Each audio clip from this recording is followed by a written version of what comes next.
This is fantastic. Danny Boyle's done a great job of getting the whole country involved. It is a very dramatic setting, and I think it's, Page of the Sea, it's very beautiful to honour these people, the soldiers as well, of course, and the women, and especially when the tide will come in and wash it all away.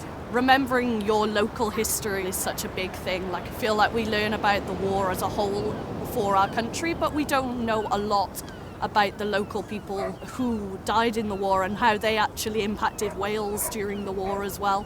My great-grandfather, he was at the end of World War One and World War Two. He died aged 95, about 10 years ago.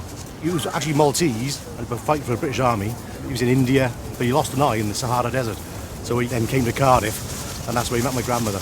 It's been a very poignant day for me because I chose to do it basically because a young friend, recently passed away, and so that's why I saw the email saying to sign up, and I thought, well, if like she was one life, but this is so many young people that have gone away to war or died during war, so I thought, I want to be a part of this. The only thing I was thinking today was, you see all the veterans marching, and it would just be just lovely to get to a time where there weren't any veterans because there hadn't been a war that needed to produce veterans. Yeah.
What happened next? War. And after that, war. And now, war. War. History might as well be water chastising its shore, for we learn nothing from your endless sacrifice. Your faces drowning in the pages of the sea,